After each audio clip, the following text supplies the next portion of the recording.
Since 1978, there has been one franchise that has captivated and infuriated fans with its ups and downs in content and quality.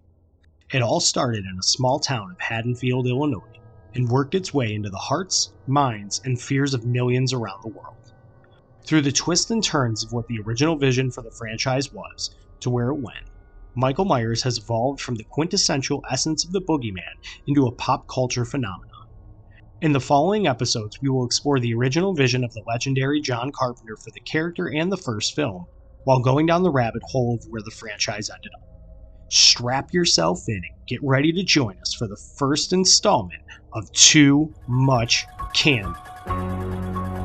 I saw the Boogeyman. I guess everyone's entitled to one good scare, huh? Don't eat too much candy. What's the Boogeyman? As a matter of fact, it was.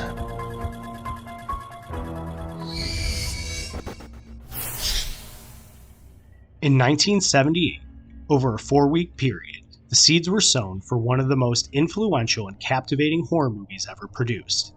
While filmed on just a $200,000 budget, this small movie in the minds of the creators turned into a box office juggernaut and ended up grossing $70 million internationally during its original run, making it one of the most successful independent films of all time. This was not a big-budget studio film, or the brainchild of a studio exec who wanted to make a statement. This was originally just a collaboration between Irwin Yablans, an independent film producer, and Mustafa Akkad, a film financer, after they first saw Carpenter's first film, Assault on Precinct 13. They approached Carpenter with the idea to make a horror film with the same kind of impact as The Exorcist, but on a way lesser budget. After negotiations were finished, Carpenter made sure he had full creative control over the film and got to work. Originally, the working title for the film was The Babysitter Murders, but Yablans had the idea to have the movie set on Halloween night, to which Carpenter agreed. It was at this point Carpenter had a conversation with Bob Clark, who directed the 1974 slasher film Black Christmas, about what a sequel would look like. Clark told Carpenter that it would basically be the guy from Black Christmas escaping from a mental institution and go back to the same house on Halloween night for another night of murders. With this idea in mind, and a quick screenplay turnaround, Carpenter got to work with his then-girlfriend Deborah Hill to craft the script. Hill, in an interview with Fangoria magazine, stated that the other inspiration for the film came from the Celtic tradition of Halloween known as Samhain. To quote Hill, "The idea was that you couldn't kill evil, and that was how we came about the story.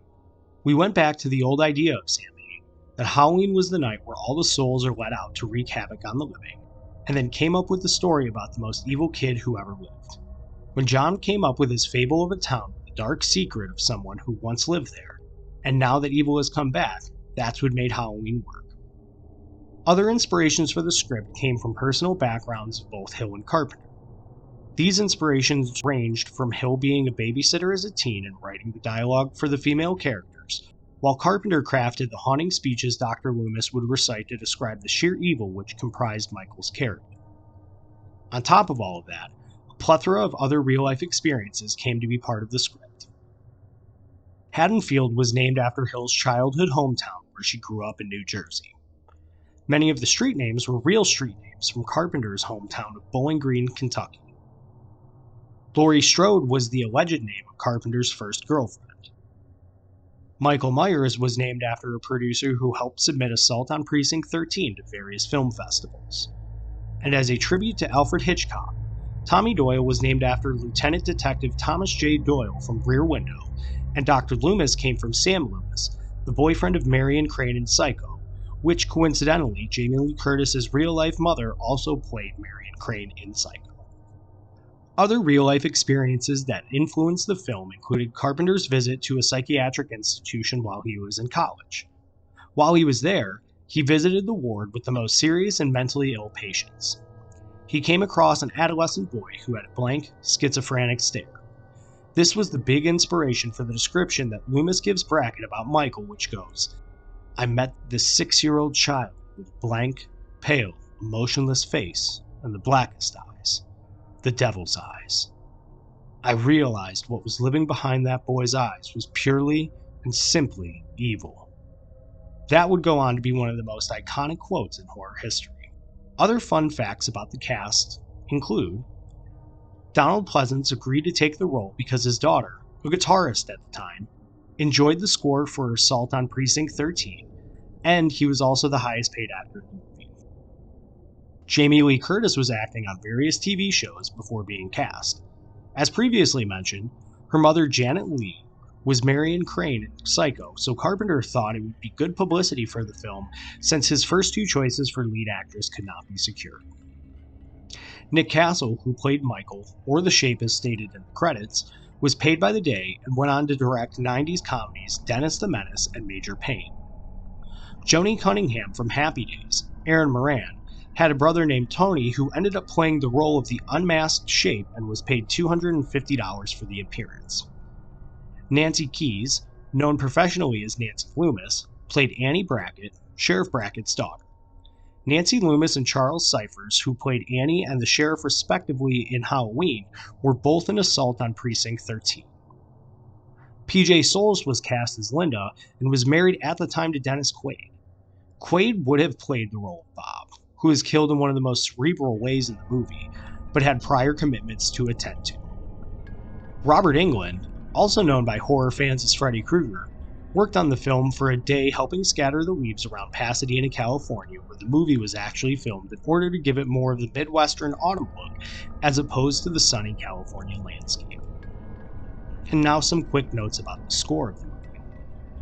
The score itself was influenced by the Suspiria soundtrack, along with the Tubular Bells theme for The Exorcist.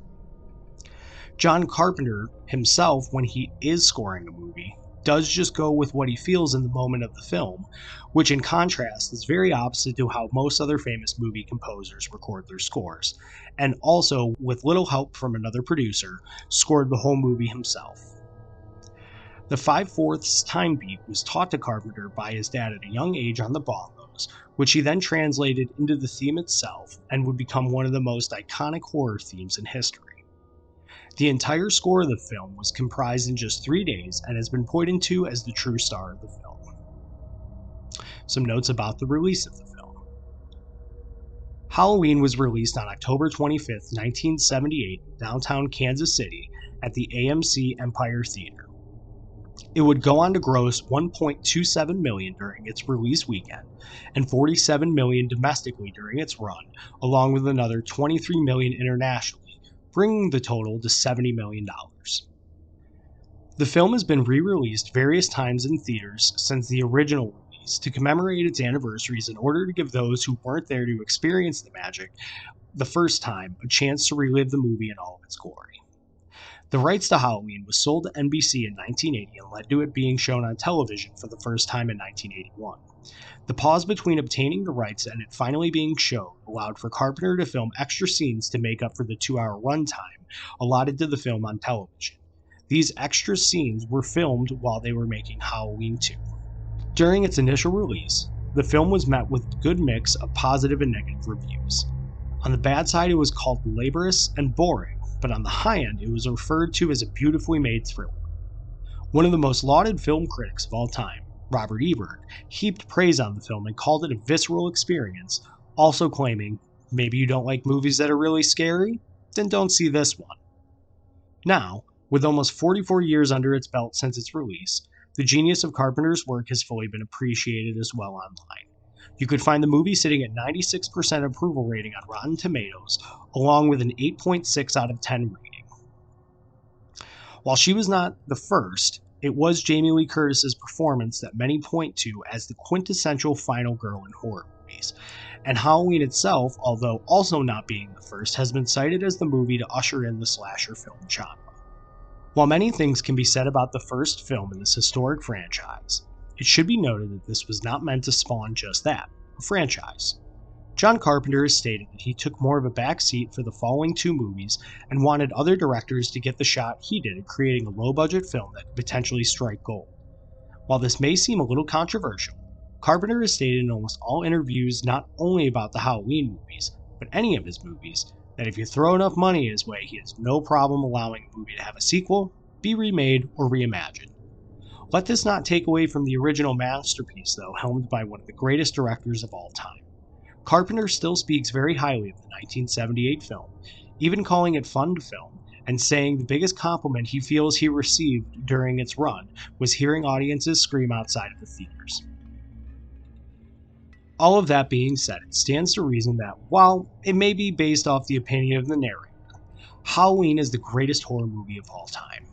There is not a need for big budgets, for gory kills, for an intricate soundtrack reflecting the time period, or a group of known actors coming together to make something amazing. This movie took what it was given, made the best of the situation, and gave birth to one of the most terrifying villains of all time, and gave you a reason to question if the Boogeyman was real or not. I can still remember my first copy of the film on VHS, the excitement I felt popping it into the VCR, and the horror I was subjected to during the viewing.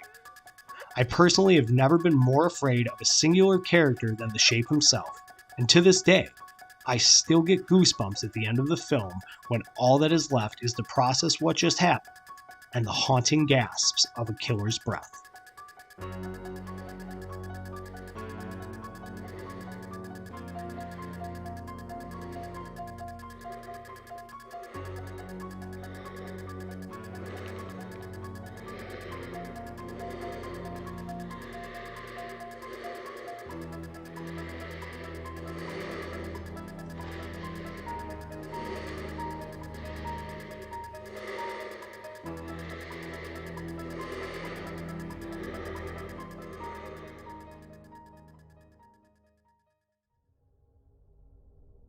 In our next video, we will explore the two sequels that followed Halloween with John Carpenter's involvement, Halloween 2 and Halloween 3 Season of the Witch. If you liked this video, please be sure to like, share, and subscribe to the channel, along with leaving a comment below on what horror franchises you'd like us to tackle further down the line, or even other video ideas we might be able to make happen. If we missed any fun facts about the movie, please drop them in the comments below as well. It is an honor to bring you some of the insight into this movie and the franchise it spawned. And remember, on Halloween night, don't eat too much candy.